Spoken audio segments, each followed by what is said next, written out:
been arrested and more people have been coming out to speak about their horrible experiences with him. Now, one of those people are his ex-assistants. Pam Lewis-Redden has come out about what it was like to work for Diddy. Former employees of the rapper have made allegations that he mistreated his staff, including his assistant at Uptown Records in the early 1990s. She said, "He called me a B one too many times, and it might not have been me, you know, just that word, and using it in undressing any and everybody in front of other people as well. It wasn't like you were in a room and he was saying it to you one-on-one, it was like in front of the whole office and any of the artists," she added. "And it was just one time too many, and then a friend of mine who was working at or she heard about a job opening, and I was like, I'm out of here." Now, Pam claimed that Diddy had confrontations with almost everyone, including Andre Harrell, the Uptown chief executive who famously fired Diddy in 1993. Now, a former employee of Diddy has also spoken out about his experience he had at one of the Hampton parties.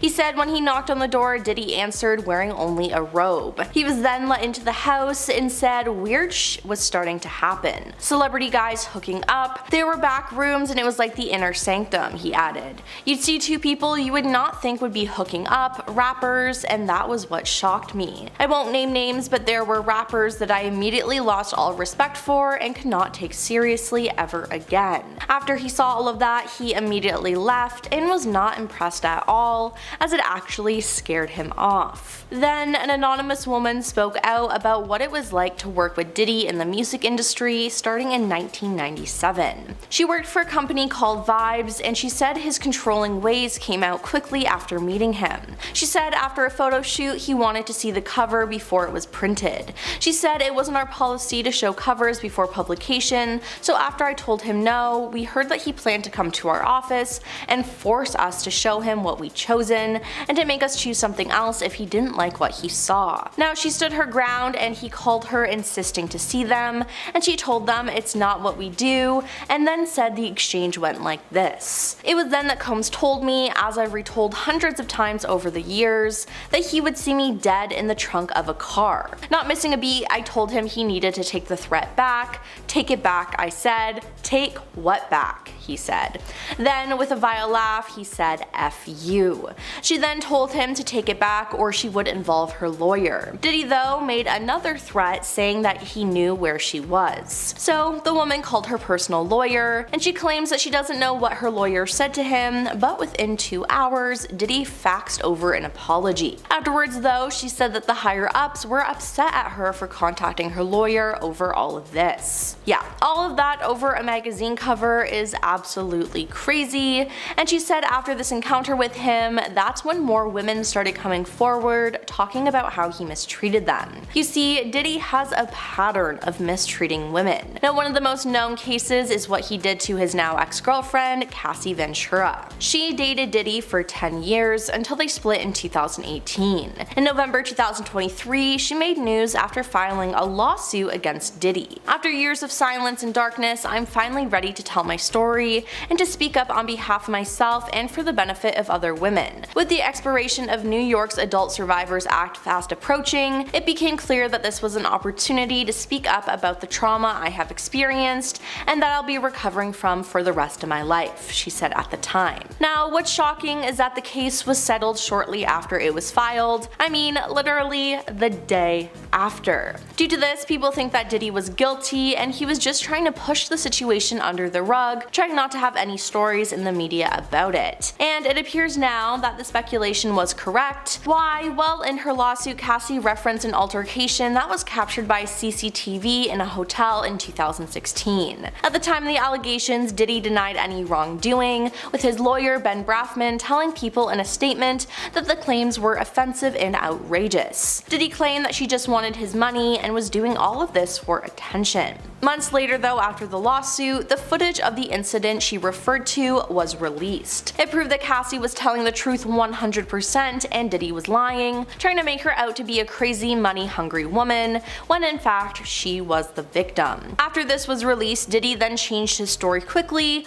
posting to his Instagram saying, I was disgusted when I did it, I'm disgusted now. I went and I sought out professional help. I'm going into therapy, going to rehab. I had to ask God for his mercy and grace. disgrace. I'm so sorry. He then added that he was committed to being a better man each and every day. Now it seems like Diddy changed up his story and apologized only because there was video evidence of the incident, not because he actually felt bad about what he did. It's also been said that Diddy paid the hotel management $50,000 to get rid of the video. What he didn't know was that Cassie had a copy and was able to expose him. He never thought that these tapes would hit the light of day, so he would always just deny it. After the footage was leaked, Cassie's lawyer said, "The gut-wrenching video has only further confirmed the disturbing and predatory behavior of Mr. Combs. Words cannot express the courage and fortitude that Miss Ventura has shown in coming forward to bring this to light." Now they also released another statement about his apology, saying that it was more about himself than the people he has hurt. They said, "When Cassie and multiple other women came forward,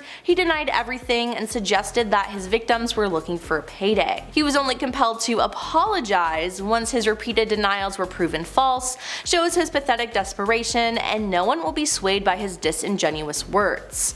And let me just say, this is why we need to believe women. Now after this footage was released, one of Diddy's other former assistants, Susie Seagull, spoke out against the star. Now she was Diddy's assistant from 2008 to 2009, and she always had a feeling that there was something off with him. When speaking to CNN about Diddy and Cassie, she said she never saw him speak harshly to her or mistreat her or anything like that, while adding that she felt sick and violently angry by the recent developments. Susie also added that in the time she worked for him, there was not one cell in my body that was surprised about Cassie's lawsuit allegations. I rode in limos with them, I went to parties with them. I guess what I would say is, even though I never saw anything that could corroborate what's in that lawsuit and what we just saw, there was not one cell in my body that was surprised," she said. She did add though, "I would say that I was around him a lot and I got a feeling for who he was. I didn't see anything that could get him in trouble, but I think that there's a power dynamic in a situation like that, especially her at the beginning of her career, so young and beautiful and talented." So it seems like she somewhat knew what was going on but never actually saw him mistreating Cassie. Now after the video was released of Diddy and Cassie in the hotel, Susie said, "Obviously I saw it with the rest of America today,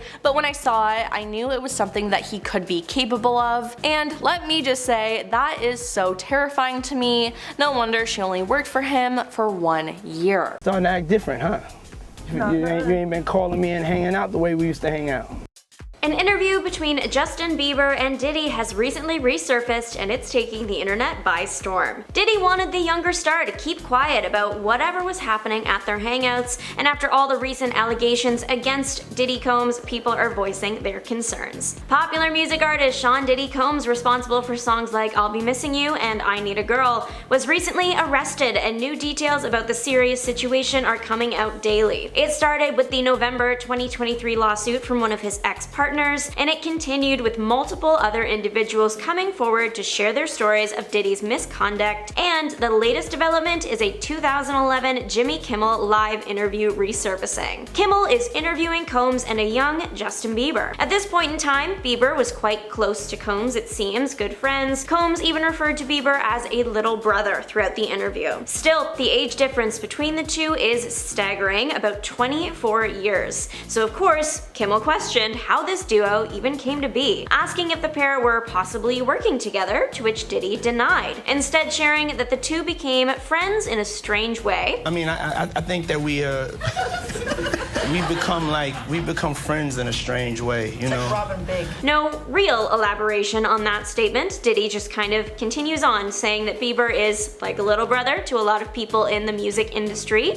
He will call up Diddy and presumably others in the industry for advice when needed, and then his next statements just start feeling a little bit icky with everything the public now knows about him. Diddy starts talking about how himself and others in the strong family that is the record industry want to keep their arms around Justin and protect him because he is such a nice person. He's somebody that, you know, we definitely have our arms around and we want to protect him. Back in 2011, when this interview came out, these statements raised no red flags as far as the public knew. Diddy was a great guy, a big help to a rising star, and and a music icon. In fact, people clapped for him in the interview because, well, these are nice things to say about a 16-year-old Bieber. However, in 2024, with everything we now know about Combs and his behind-the-scenes lifestyle, his comments are way more off-putting and uncomfortable. Justin appears to be pretty at ease during the interview, joking around with Combs and Kimmel. When Kimmel plays off the little brother comments by suggesting Combs buy Bieber a car like he did his actual son, Bieber is quick to play along, saying, "He got me a Lamborghini, I haven't gotten it yet though." This is somehow the moment that shifted the conversation into questionable territory. Kimmel asks when the car is coming, to which Diddy responds that Bieber had the Lamborghini for a day or two,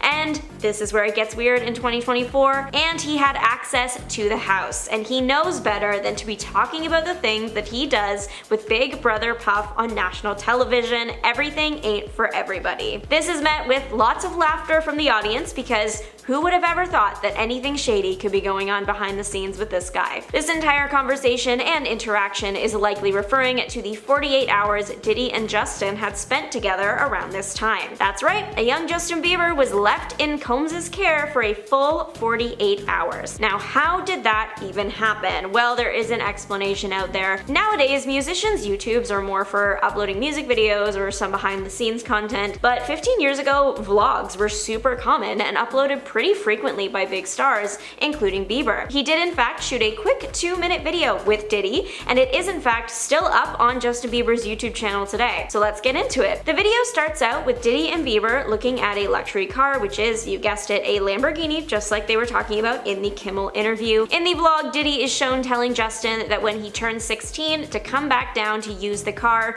even saying the keys would be his. And that makes some of those Kimmel comments make a lot more sense. But how did Bieber even end up in the position to be hanging out with Diddy anyways? The caption of the vlog explains that, saying that Justin had produced a song for Combs that he wanted to show him, and the Believers got his attention and made it happen. As the mini vlog continues, Combs and Bieber start discussing what they're gonna do. I mean, Combs is almost 40 and Bieber hasn't hit 16 yet, so really, what are they gonna do? Combs' answer to that question is, "Where are we hanging out and what we doing, we can't really disclose, but it's definitely a 15-year-old's dream." Where we hanging out and what we doing, we can't really disclose. It's definitely a 15-year-old's dream. And I think collectively we're all hoping it was paintball and music producing, but still, that is a very concerning statement from Combs. Combs continues on sharing that he had custody of Bieber for the 48 hours he was with him, and then shared how he had legal guardianship of Usher when he produced his first album. The short video finishes with Diddy promising that him and the young star were going to go full crazy. Bieber suggested they start the 48 hours by going to get some girls, to which Diddy responded, "Man after my heart." He's with me, so and we gonna go full crazy. Going crazy. All in all, this video could not have aged worse. It's surprising that the video is even still up on Justin's channel, and even more surprising, the comment section is still active. Many users are commenting their concerns over the contents of the conversation. One user bringing up the fact that despite this video being up almost 14 years, no one's questioned it till now. We don't know exactly what happened during those 48 hours, however, something weird must have went down because it seems Justin stopped contacting Combs afterward. Diddy visited Bieber in studio a little while after the 48 hours, and Justin looked noticeably less at ease than he had in that first vlog together.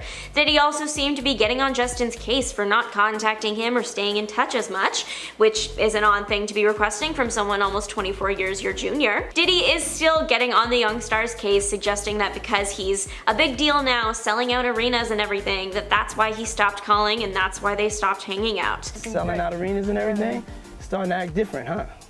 You ain't been calling me and hanging out the way we used to hang out. Comments the baby singer has made as he gets older have also raised some red flags about what he has gone through in the industry. Comments about how he wants to protect younger artists and getting emotional in interviews. It was hard for me being that young and being in the industry and not knowing where to turn. And it's no secret that Justin has had a rough go in the music industry and has publicly coped with his trauma in unglamorous ways. As more and more information comes out about those he was surrounded with at the time, people are creating more and more theories that make his outbursts make sense. However, it seems Bieber is looking to put all the harder events of his upbringing behind him. An insider close to the singer has shared that amongst all this, he just wants to focus on being a great dad dad and husband. Bieber welcomed his first child with Hailey Bieber in August after announcing the pregnancy back in May. His fans and the general public do wish for the best for the singer. The same cannot be said though for Sean Diddy Combs, of course, and as the charges and evidence continue to pile up against him, he loses public favor with every passing day. Recently, it's come out that one of his youngest victims wasn't even Justin's age when he first met Combs. As it stands, Combs is facing a minimum of 15 years and a max of a life sentence. Combs has continued to deny that he ever harmed anyone. What's one misconception about you? There are no misconceptions about me. When he was just getting his foot in the music industry's door, Usher spent a year living with Puff. Usher opened up about his experience in a 2016 interview with Howard Stern, and although he made it sound like a blast, he did hint at something more disturbing beneath the surface. He said that he didn't understand what he was even looking at, and very curious things were taking place. Perhaps the most telling, Usher made it clear that he wouldn't want his descendants attending Puffy Camp like he did. Regardless, Usher's protege, Justin Bieber, would once spend 48 hours with Puff, unchaperoned. It may be just speculation, but a fake phone number that Bieber later gave Puff now reads like a cry for help. After being fired from Hot 97 in 1998, Wendy Williams accused Puff of playing a role in all of that. In 2004, Williams wrote that she would never forget the hell that he put her through.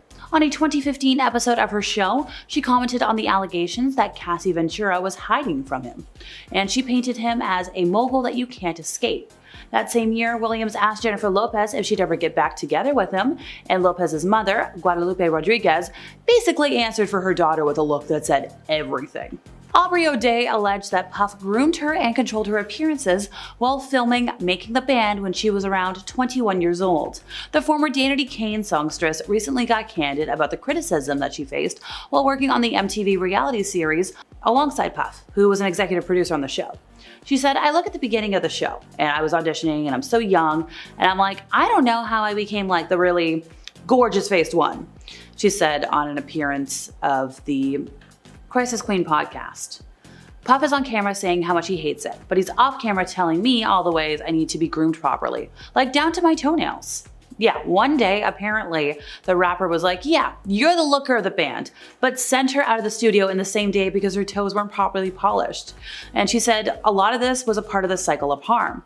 She said, "With Puff, I saw multiple sides of him, but I don't know who I was even talking to that was sober. There was always an element of something going on." O'Day claimed Puff once forbid her from being friends with a certain very big name person whom he was also involved with. And she said that was the first time he had kind of said, "You're not allowed to be around that person ever again." And oof. She's like, and that was the first time I started to see the dynamics change with just how he approached me on camera. So like I mentioned before, she was part of Danity Kane until 2008, and then she was booted for not doing what was expected of her. But she said that wasn't talent-wise, that was in other areas. She said after coming off of Puff, there's not many people you can go into a room with and get that type of feeling from. Kind of cryptic, but okay. And she's mentioned that like grooming is a process. You're not just harmed on day one. Groomers make their victims feel comfortable before flipping a switch. She said it's like the military. They break you down and build you back up into the soldier that they need you to be for what they need you for. Now, Puff allegedly tried to buy her silence by offering her publishing rights back in 2023, but allegedly she declined the deal. Cassie Ventura was in a relationship with Puff from 2007 till 2018, and there were the signs of trouble in paradise. In 2015, Cassie posted a photo with the caption, "How I sleep knowing that I'm single and nobody's cheating on me." And then the next year, it was reported that the two were seen arguing in Beverly Hills. 5 years after their final breakup, Cassie filed a lawsuit against Puff. The lawsuit specifically accuses him of all kinds of violence, harm, harassment, discrimination, hostile work environment, and other things I can't talk about. And although he denied these claims, the lawsuit would be settled out of court. But that's not the end. Then there was footage from 2016 that hit the surface of the news, depicting Puff kind of harming Ventura. He issued an apology, but a lot of folks have been supporting Cassie, rightfully so. His attorney, Ben Brafman, said in a statement that Puff vehemently denies these offensive and outrageous allegations. For the past 6 months, he has been subjected to Cassie's persistent demand of $30 million, under the threat of writing a damaging book about the relationship, which was unequivocally rejected as blatant blackmail. Despite withdrawing her initial threat, Ms. Ventura has now resorted to filing a lawsuit riddled with baseless and outrageous lies, aiming to tarnish his reputation and seeking a payday. Well, when it came to what Cassie had to say about it, she kept it professional. "We will always support law enforcement when it seeks to prosecute those that have violated the law." That was it. Hopefully this is the beginning of a process that will hold Puff responsible for his depraved conduct. A week after Puff's arrest earlier this year, actress Jenny Mullen revealed that she was once invited to one of the music mogul's freak-offs when she was actually under the legal drinking age in the States. She said, "I was in San Diego and this guy came over and he's like, 'My boss wants to meet you.' And she was just like hanging out. She was in jeans, a t-shirt. She eventually went over, met Puff, and she joked that he had the littlest hand she's ever felt. And then allegedly he invited her up to his room for a party and she declined. And then she's like, 'Guys, would I have been in a freak-off? Would I have been like captured in his room, and would there be footage of me to this day in some sort of crazy exploitative freak-off?' Cat Williams predicted Puff's downfall during an appearance on the Club Shay Shay podcast in January of this year. She said, 'All of these deviants is catching all hell in 2024. It's up for all of them. Doesn't matter who you is, Pastor TD, Jigs, any of them.' Williams also claimed he was invited to several of Puff's infamous parties over the years, but always declined. He said, 'I've had to turn down $50 million 4 times just to protect my integrity and that something that hasn't been violated that I was telling you about. Because Puff be wanting to party and you gotta tell him no.'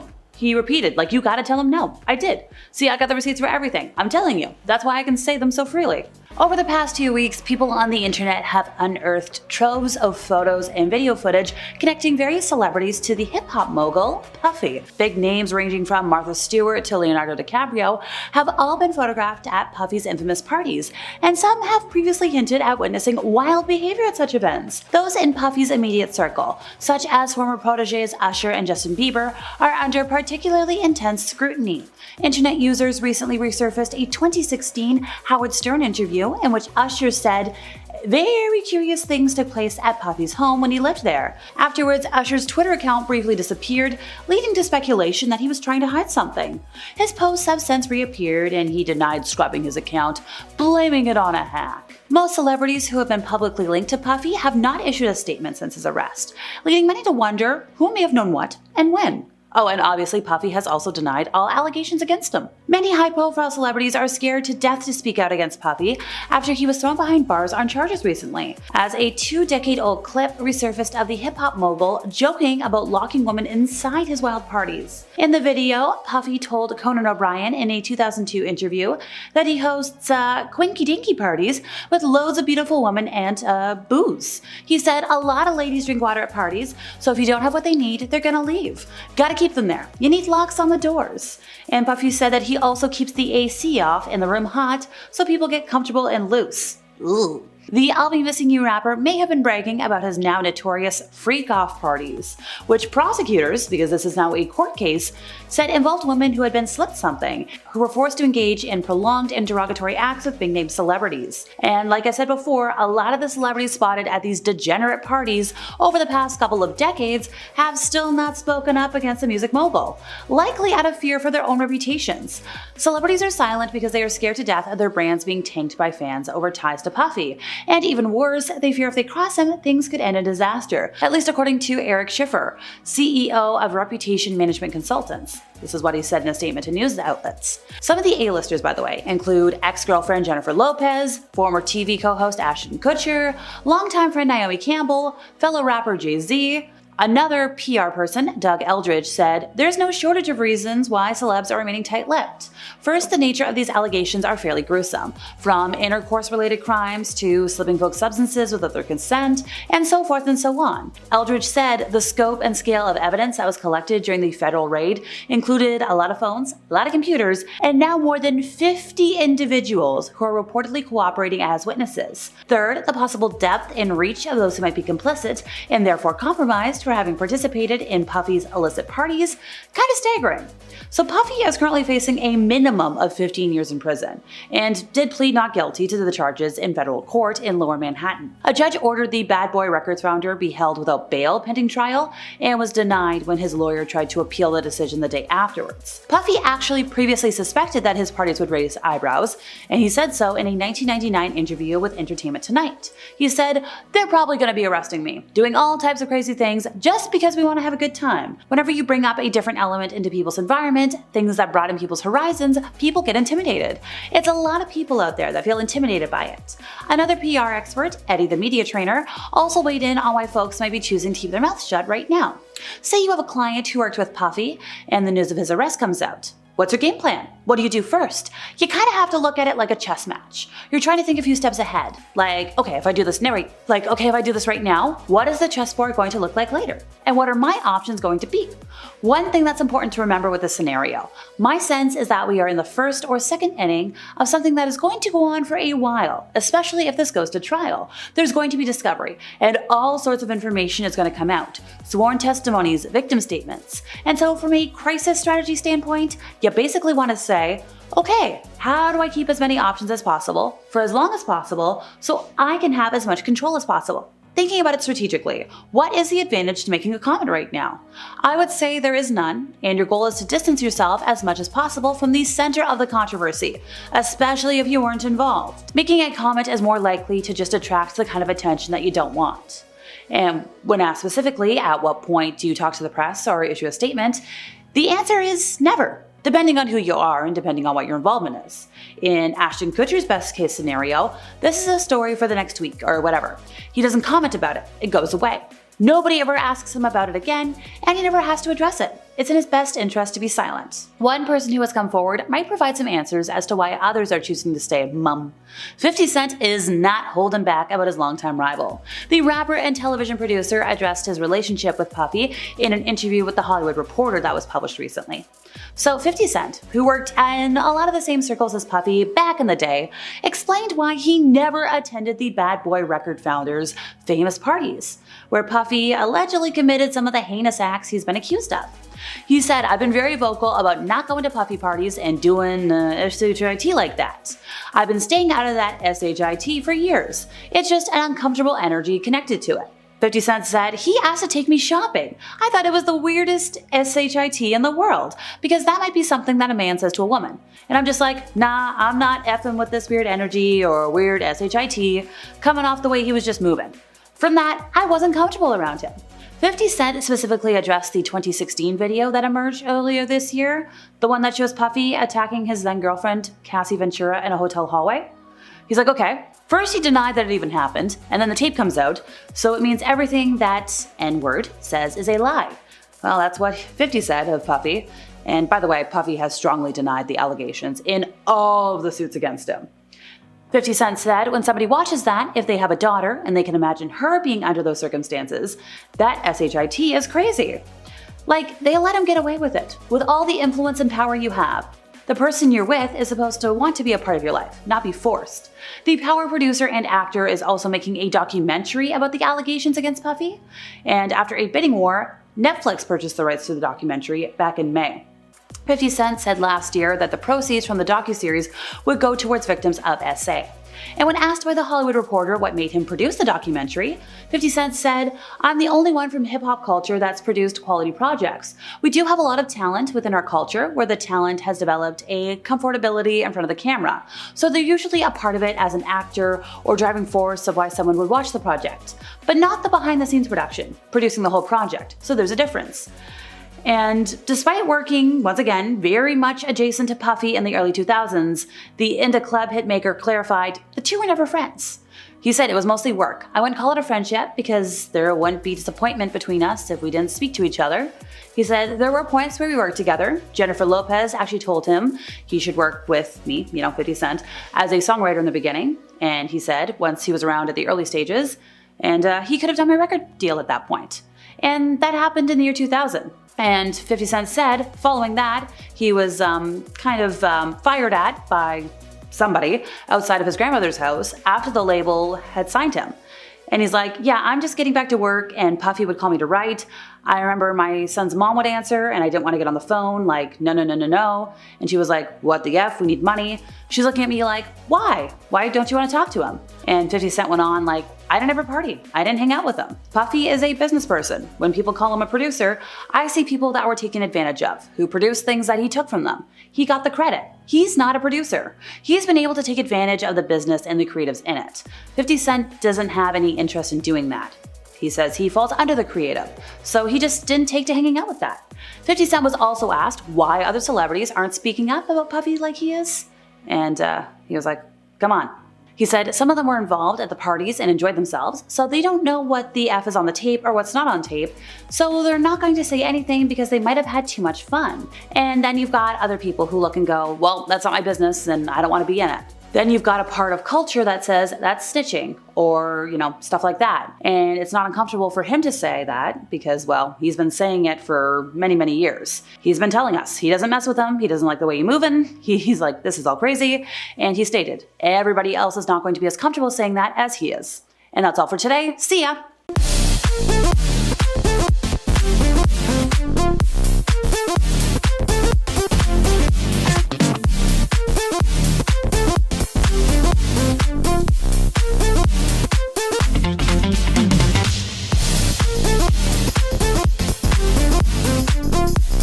Now, starting off, we have Cassie Ventura. After dating for 10 years, Cassie and Diddy broke up, and in 2018, Cassie has since come out with a lawsuit against Combs that has gained worldwide attention. The case was settled the day after it was filed for an unknown figure, and at the time, Diddy insisted that his ex was out for a quick payday and that all of her allegations were false. But now that CCTV footage was released from 2016, showing an altercation between the two of them where Diddy was incredibly violent to Cassie, it's clear that it wasn't just a cash grab. Diddy then posted to his Instagram page basically admitting everything and claiming that he takes full responsibility for his actions. He said, "I was disgusted when I did it, I'm disgusted now. I went and I sought out professional help. I got into going to therapy, going to rehab. I had to ask God for his mercy and grace. I'm so sorry." He added that he was committed to being a better man each and every day, but you only have to look at the comment section to know that fans don't believe him. They criticized Diddy for only apologizing now that the evidence has finally come out. After all, it's alleged that he paid $50,000 to keep the CCTV footage from the incident. But he failed to realize that Cassie had a copy of it too, and clearly this was the final nail in the coffin when it came to his defense. Cassie's lawyers released a statement about his apology, saying that it was more about himself than the many people he hurt. They said when Cassie and multiple other women came forward, he denied everything and suggested that his victims were looking for a payday. He was only compelled to apologize once his repeated denials were proven false, and it shows his pathetic desperation, and no one will be swayed by his disingenuous words. And then there were also many other celebrities who raised red flags about Diddy. Now, Aubrey O'Day first met the rapper while working with Dainty Kane, which she was a member of. 3 years after the group was formed, Aubrey and another member of the girl brand, D Woods, were fired by Combs. He then went on the air to say that their attitude needed to be humbled and claim that she had diva behavior that went unchecked. But that's not the only side of the story. In the years since, Aubrey claims that she was fired because she refused to do things that were expected of her outside of recording and doing interviews to promote the band and the albums. And you can pretty much guess what she was saying. Now, given all the recent allegations against Diddy, this statement seems to hold a lot more weight. In fact, Aubrey also spoke out against his recent apology video and wasted no time criticizing his response on social media. She wrote, "Diddy did not apologize to Cassie, he apologized to the world for seeing what he did." Along with her words, she included a photo of the blanket statement that Combs pinned to his social media accounts denying all the allegations. She went on to say, "He says he's disgusted with himself now, and he was disgusted with himself then, but apparently he wasn't disgusted enough with himself to not pin this statement out, calling her a liar and denying all of it." And it wasn't just one member of Dainty Kane turning against him. The whole girl group has beef with Diddy. They were supposed to be the next big thing when they were signed to Bad Boy in 2004, but in 2008 when two of their members were fired, the dynamic of the group changed. They were never able to recapture the sound the original five had when Diddy signed them. Now, over the years, the women have naturally grown apart, but one thing they can agree on is that they have encountered sexist remarks from Diddy and those around him over the years at the very minimum. Now, because of this controversy, the rapper distanced himself from the group, who eventually disbanded in 2009. Speaking of music, Diddy has also had plenty of feuds with other rappers, one of the most infamous being 50 Cent. Whether it's the way Diddy dresses, talks about Notorious Big, or collaborates with other artists, 50 Cent is not here for it. Now, to say that he dislikes Diddy is an understatement. In fact, 50 Cent has been one of the loudest voices when it comes to the Cassie lawsuit. When speaking out about the CCTV footage, he said, "This is why they put that tape out. They know they can't charge him with what we saw, but they know we can't unsee what we saw." He then took another jab at Combs for a statement he released when he said he had sat silently and watched people try to assassinate his character, destroy his reputation and legacy. In response, 50 said, "The lie detector test has determined that this was a lie," which is hilarious because we all know how that turned out. Now, even as far back as 2006, 50 Cent released a diss track about him called The Bomb, where he accused Diddy of continuing to profit off the name of Notorious Big, who was signed to his Bad Boy Records label. Now, whether or not this is true, the man is clearly one of his biggest haters to this day. Now we have Cat Williams. During a candid discussion on the Club Shay Shay podcast, Cat Williams suggested Diddy would be exposed in 2024. The comedian also alleged "you have to tell Diddy no," with further claims that he has receipts from everything he shared with host Shannon Sharpe on the episode. At one point he said, "All these big deviants are catching hell in 2024. It's up for all of them. It don't matter if you're Diddy or whoever, Jake's, all lies will be exposed. Anyone who takes it the wrong way knows why they will take it the wrong way," he continued. Now, in another snippet, Williams claimed that he had to turn down $50 million 4 times. P. Diddy be wanting to party, and you've got to tell him no. I did, he alleged. Now, the actor also claimed that he'd known the dirty details about several key players in the entertainment industry and their various wrongdoings for over 30 years. Now, Cat was also candid about Diddy's treatment of women, claiming he'd attempted to avoid the world of rappers and the women they associate with. "I don't want to look at nothing, I don't want to have," he said, adding, "because I know how blessed I am. If I look at it, I got it. That's how Diddy be feeling," he said. Moving on to Eminem. The rapper's 2018 diss track called Kill Shot Targeting has resurfaced amid Diddy's multiple lawsuits and home raids. In the years-old song, Eminem suggests that he had something to do with the passing of Tupac, referring to the tragic drive-by incident in 1996. While this lyric alone was a bold call-out, Eminem later clarified in the song that the lyrics were a joke when he sang, "I'm just playing, Diddy, you know I love you." But while Eminem made it clear that it was a joke, Diddy still clapped back on an episode of the Joe Budden YouTube podcast. During his guest appearance, he responded to the lyrics that involved him sharing a very ambiguous reaction with listeners.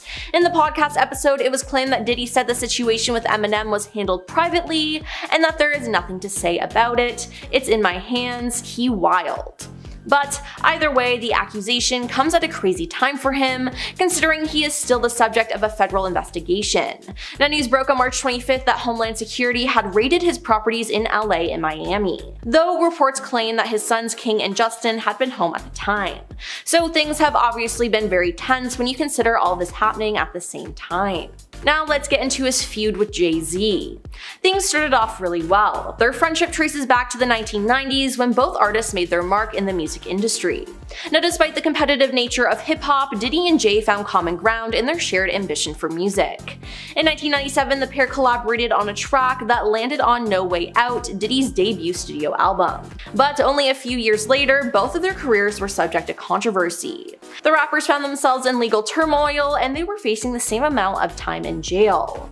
Although they both ended up walking free, they simply could not get away from the backlash. An incident that occurred in 2007 has now resurfaced amid the allegations against Diddy. In a video from a performance at Screamfest 07, he appears to touch Jay's butt, even though the moment is hard to see on camera.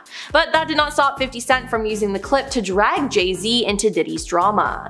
50 took to Instagram in November to troll the two of them, suggesting that Diddy intentionally slapped him. Now, the video has been shared on YouTube and TikTok, and people can't stop talking about the moment. Now, the comments are pretty brutal. People wrote things like, "This aged well," which, of course, it did not. Wendy Williams was also someone who became Diddy's enemy. The talk show host is notoriously known for throwing a lot of shade to a lot of celebrities, and Combs was one of these celebs. In the 1990s, when she was a radio host, she stated that she believed that Diddy was gay, which is a comment that did not sit well with him. So much so that he got Williams fired from the station. And clearly, the two of them have never been friends since that went down. Wendy's career did a major turnaround when she got on TV, but she did not stop being critical of Diddy's character. Things got tense once again in 2015 when she claimed that he was using Cassie as a possession rather than a partner, which is some real foreshadowing when you think about how everything went down. While Williams said she was over the feud in 2017, the two never reconciled and they clearly still don't see eye to eye. When it comes to the world of rap, artists like Diddy, Kanye, and Jay-Z all keep a tight-knit relationship. But when things went south between Jay-Z and Kanye West, it seems like Diddy got caught in the middle, completely straining his relationship with Kanye. Years after falling out, things seemed to improve between the men, and most likely because time heals all wounds. In fact, Kanye attended Diddy's 50th birthday party, which just goes to show you that they have really patched things up. And lastly, we have to mention Drake.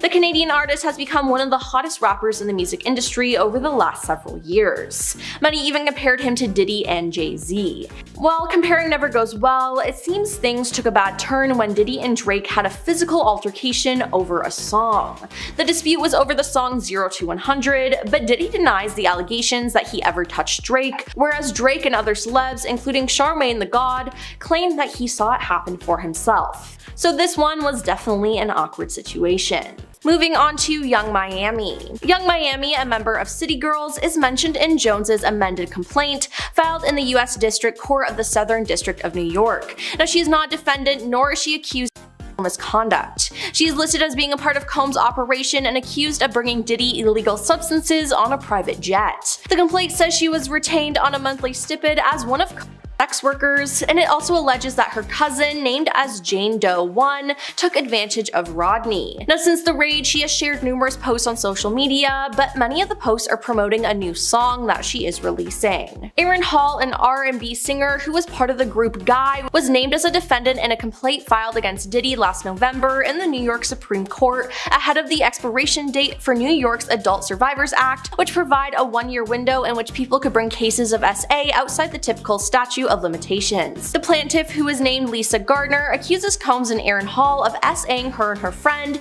in Aaron's apartment after a music industry event by MCA Records in 1990. She says Combs coerced her into being intimate with him and that afterward, Aaron barged into the room, pinned her down, and forced her to be intimate with him too. The plaintiff also alleges that Combs found her at her home and choked her until she passed out, as he was worried his girlfriend would find out about the incident, the complaint says. Now let's talk about Cuba Gooding Jr. An amended complaint filed in March in the U.S. District Court of Southern District New York by Rodney Jones lists Cuba Gooding Jr. as a defendant. Now, Rodney accuses Cuba of harassment and SA. Specifically, Rodney accuses Combs of grooming him to pass him off to Cuba. Now, the two were left alone in a makeshift studio on a yacht rented by Combs, according to the complaint. There, Gooding began inappropriately touching Rodney. Now, it's to be known that the actor previously pleaded guilty to a misdemeanor count of forcibly touching, so this incident being real isn't shocking. Now we have Lucian Grange. The CEO of Universal Music Group and father-in-law to Sophia Richie, Lucian Grange is also listed as a defendant in Rodney's amended complaint. He's accused of aiding and abetting Combs, specifically in racketeering and trafficking. Rodney says that as CEO, Lucian had a duty to ensure the financial support they provided to Sean Combs and Love Records was not being used for drugs, and laced alcohol. Now, attorneys for Grange have filed a motion to dismiss, in which they call the accusations offensively false. In a sworn statement to the court, Grange called the accusations completely untrue and absurd, and said he plans to pursue both plaintiffs and his counsel for having made such false accusations. Now, Grange also points to the fact that he is the CEO of a multinational public company, and that he's not involved in day-to-day operation of the company's thousands of agreements. Now, in a statement to Business Insider, Grange's attorney Donald S. Zarkin called the complaint offensively reckless. The plaintiff has now attempted to amend his claims against Sir Lucian, removing the original set of outrageous falsehoods related to Sir Lucian, replacing them with wholly contradictory new falsehoods that are equally absurd, he said. Not only will we demonstrate the offensive falsity of these claims, but we will seek recovery of every penny of cost and damage caused by their assertion.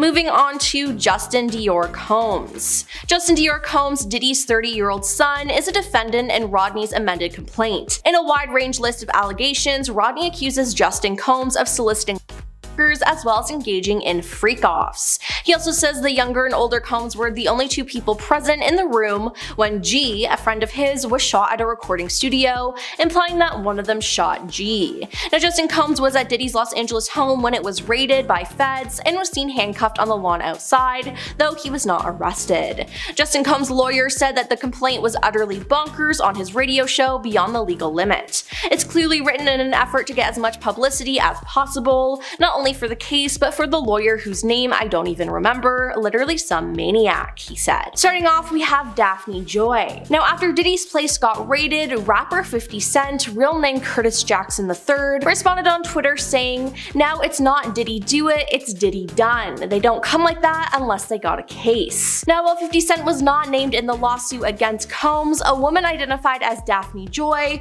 who shares a child with 50 Cent, was named in the suit. In a statement posted on Instagram, Joy responded to 50 Cent saying, "Everything is a joke until our safety is compromised, which is happening right now." Now, Joy went on to accuse 50 Cent of physically mistreating her and said, "You have broken our hearts for the last and final time." Next up are the anonymous celebrities. While there are anonymous or redacted celebrities named in the suit, it's not too difficult to figure out who they are. While Chris Brown isn't named specifically in court documents, he's referenced as one of two redacted figures, redacted R&B singer, who was specifically alleged to have been in Mr. Combs' Los Angeles home consorting with girls. Now, another clue that points to it being Chris is the footnote at the bottom of the same page, which reads, "A Grammy Award-winning R&B singer who had trouble with law enforcement after assaulting a Belgian billionaire." Then, like Chris, while Meek Mill wasn't named specifically in court documents, he's referenced as one of the two redacted rapper figures, who was specifically and allegedly in Mr. Combs' Los Angeles home consorting with girls and fuckers. Now, another clue that points to it being Meek is in the footnote at the bottom of the same page, which reads, "He is a Philadelphia rapper who dated Nicki Minaj." And lastly, we have Bishop TDJ. While the bishop was not alleged to have done anything illegal per court documents, he was named as one of the people Diddy allegedly intended to leverage a relationship with in order to soften the impact on his public image of Cassie Ventura's lawsuit. Now, Diddy and the bishop joined forces back in 2021 for an ongoing religious series entitled Kingdom Culture with TD Jakes. In 2022, the two were spotted together in photographs at Diddy's 53rd birthday party, which prompted an outcry and criticism on social media about the relationship between religious leaders and music figures. In late 2023, the bishop would come under fire again on social media after an unfounded report claimed that he was engaging in activity with men at Diddy's parties. Now, he addressed the Diddy rumors once in a December 2022 comment from his representatives, and again during a Christmas Eve sermon, during which he let folks know that they can log off the online broadcast of the service if they came to hear him address a lie. City girls are not in Rodney Jones's $30 million lawsuit against the rapper Diddy, owner and operator of Bad Boy Records. He says his life's been determinably impacted since agreeing to work on the Love album off the grid. One of the instances that left Jones so traumatized, he states, was that Young Miami's cousin and/or assistant, he's not sure, tried forcing unconsensual relations with him. Jones says he was with Diddy, Young Miami, and the female cousin person on Thanksgiving in 2022. He alleges that Miami's cousin person burst into the bathroom while he was inside, at which point she tried forcefully touching him with her mouth and her hands. Jones attempted to get away only to have the woman persist him back into the main room. Young Miami is being called to court as a defendant for Diddy, but also faces questioning on the stand due to Jones's allegations, as she was among those who were paid monthly fees by Diddy to work as his working girls. More on that in a bit. Cuba Gooding Jr. is an Oscar-winning actor who's also being accused of harassment, an essay by Jones. Jones states in his case that he believes that Diddy was G-wording Gooding Jr. to behave in a similar manner to which Jones accuses Diddy of behaving. Hear my playful language? Remember, this is a brand spanking new court case. We can't assume anything, it's all alleged, so take everything with a grain of salt. Anyways, one recording incident that warrants harassment claims from Jones occurred while on a yacht in January 2023. Jones alleges he was introduced to Gooding, who proceeded to grope him and try and touch him before he had to forcibly push him away. To quote, Mr. Combs had dominion and control over the actions of Cuba Gooding Jr. and failed to step in and stop Cuba Gooding Jr. from essaying Mr. Jones. evidence, the suit says. With multiple allegations in this lawsuit, including these, screenshots are also included that claim to show the moments surrounding the alleged incidents. Diddy's own son is apparently involved. Our next segment is on Justin Combs, who thinks he's something of a rapper himself, but he really just spends his time crashing cars and spending his father's money. But you know what? He might have also witnessed or participated in something crucial, as Jones alleges in his case that in September of 2022, a man identified in the lawsuit only as G, who was a friend of Diddy's son Justin, was popped.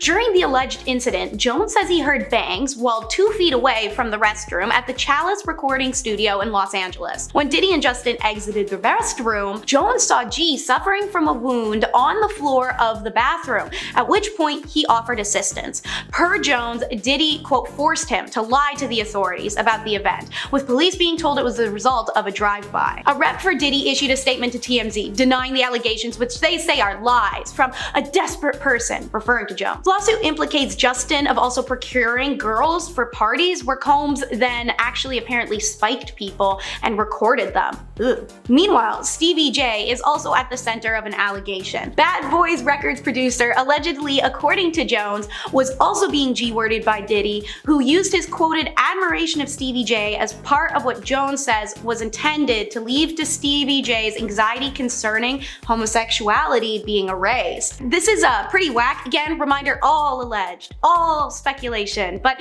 continuing on, Jones alleged that Diddy even once played him footage showing Stevie J like having intercourse with a guy, and Stevie J himself had to respond to this online since the news broke, telling TMZ his lawyer will be handling for this from going forward. Again, screenshots are included in the lawsuit in connection to this, and an adult film star named Knockout has been connected as well. In fact, in reality, to stir the pot, Knockout himself addressed the leaked screenshots on Twitter, admitting it's me amid speculation. So things are heating up. Meanwhile, Prince Harry is having his awkward youth years hanging with rappers pulled up by Jones, who cites that Harry in his court case, but not as a perpetrator, rather as a witness to acts done, which ultimately isn't better, especially given it's the context that there's some forms of trafficking charges the feds have laid against Diddy. According to Jones's lawsuit, first filed in February, Diddy's co-defendants were rewarded for, quote, participating in and facilitating Combs' trafficking venture by getting affiliation and access to Mr. Combs' popularity. According to Jones,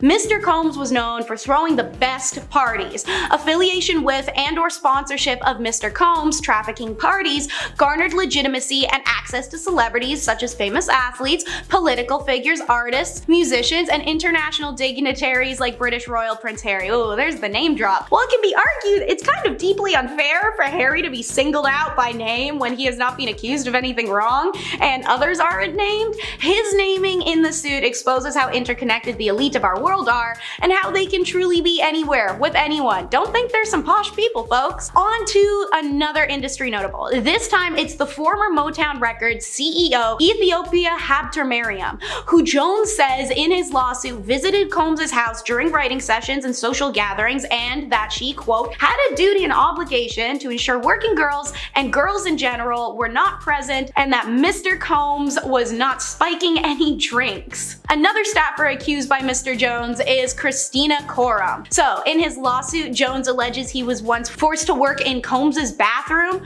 while Combs, Diddy, showered in a naked glass enclosure, according to the lawsuit. When he raised concerns about these types of behavior to Coram, Combs' chief of staff, the lawsuit says she dismissed them as friendly horseplay, stating those acts were Mr. Combs' way of showing he liked you. Jones was also told by Christina, you know, Sean will be Sean. The lawsuit accuses Corman of aiding and abetting Combs' essay of Jones and working with Combs to groom him into a male-on-male relationship. Jones has also listed UMG boss Lucian Grange in his lawsuit, stating that he either, quote, knew or should have known about the drinks getting spiked at parties. Specifically, Jones says that Universal sponsors and Grange attended listening parties at Combs' LA home, where Jones alleges that working girls and and younger women were present and that they were getting spiked sometimes. It's no secret that Mr. Combs had specific bottles of alcohol designated for females and other bottles designated for his staff, his artists, and himself, the lawsuit claims. Grange knew, or should have known, that Mr. Combs was spiking attendees through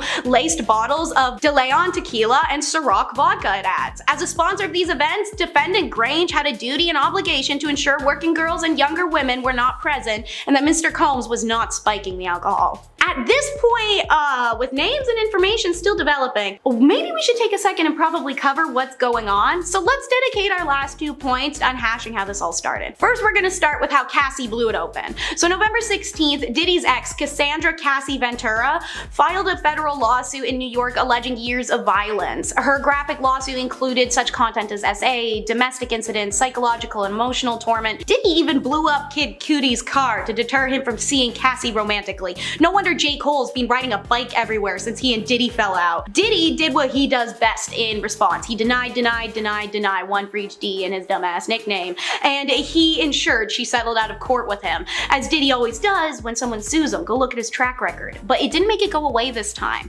On December 7th, Tiffany Red, a Grammy-winning singer-songwriter, published an open letter to Combs via Rolling Stone, stating despite the settlement, Cassie's claims were all true. She even detailed a party where she claims Combs separated Cassie from her and their friends for what Cassie described in her lawsuit as a arrangement where you make her perform acts with male adult workers against her will. Red's graphically detailed public letter had power, especially as she detailed other instances where even she became victim to Diddy's violence just by being in his presence, which helped lead to our next segment and final, the other accusations. 5 days after Combs and Cassie settled, a former Syracuse University college student sued Combs for allegedly taking advantage of her and recording it in 1991, just before New York State's Adult Survivors Act on November 23rd deadline. A second anonymous accuser filed a lawsuit against Combs, and also singer-songwriter Aaron Hall, stating they had violated she and a friend, and Diddy even showed up at her house a few days later, threatening and harming her and the other victim